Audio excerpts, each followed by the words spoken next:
If you've been in pain for a long time and you've done everything that you were told to do, this video is for you.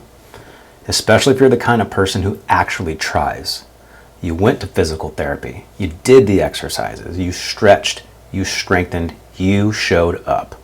And maybe some of it helped, maybe even a lot at first, but it never really stuck. And now you're left asking yourself questions you don't say out loud anymore. Why does this keep coming back? Why don't I trust my body? Why do I feel tight, guarded, or braced all the time? Why can't I just move normally? That sounds like you. I want you to hear this clearly. Most people don't stay in pain because they didn't try hard enough. They stay in pain because everyone is looking in the wrong place. Here's the model that most people get stuck in. If it hurts here, that must be the problem. Hip pain, treat the hip. Back pain, treat the back. Neck pain, treat the neck. It all sounds logical, and sometimes it does work, but when it doesn't, the answer usually becomes do more, try harder, give it more time, or my personal favorite, let's wait and see. And waiting and seeing gets real old fast when you're in pain, because while you're waiting, your life is changing. You move differently, you hesitate, you brace, you stop doing things you used to do without thinking. And the most frustrating part, you're doing everything right, but it's still not working. And here's what almost nobody explains. Pain usually isn't where the problem started. Pain usually shows up where something is doing too much work. Let me say that again. Pain shows up where something is doing more than it should.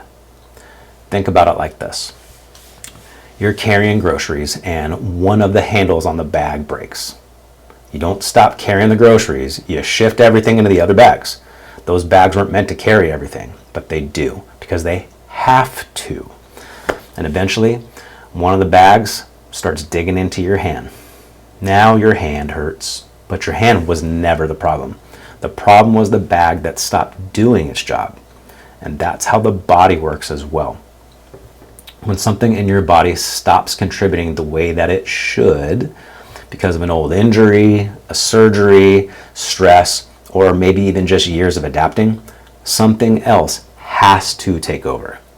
Muscles start overworking, joints take on more load, and movement changes. And the place that ends up hurting is usually just the place that's doing the extra work. That's why so many people say things like, I've strengthened it, I've stretched it, I've treated it. And of course you have. But strengthening something that's already overworking just makes it work harder.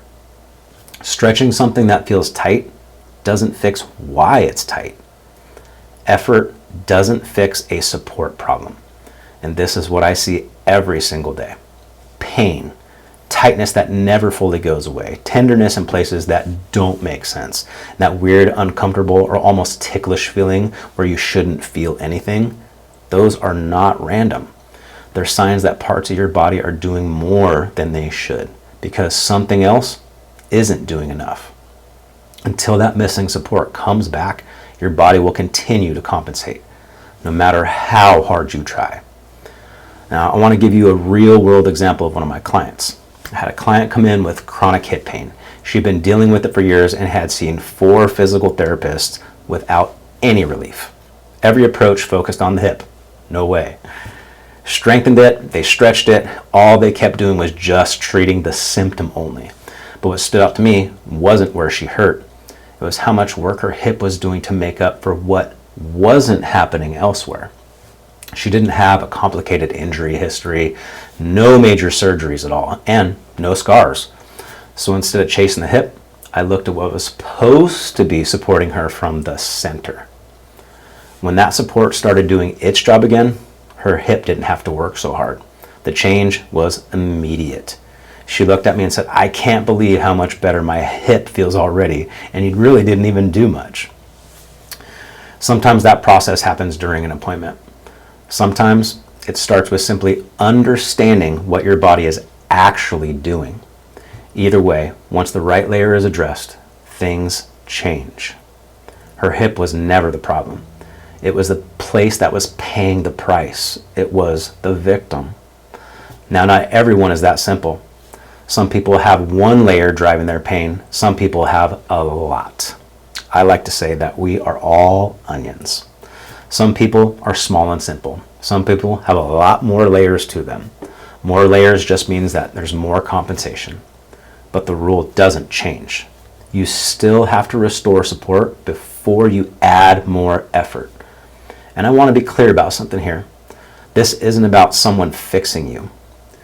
This is a partnership. My job is to figure out what's missing, what's overworking, and where your body is compensating. Your job is to help your body use that support again. And when that happens, change often comes faster than people expect. Not because it's magic, because we're finally addressing the correct problem. If you've been doing everything right and still living in pain, there's a good chance your body isn't broken. It's been misunderstood. And when your body is misunderstood, you can chase symptoms forever. But when your body starts to make sense, everything changes. If this felt like I was describing you, that is not an accident. This is exactly why I built the misunderstood body. So you can start to understand what your body is actually doing and where to begin. If you want to go deeper, that's your next step.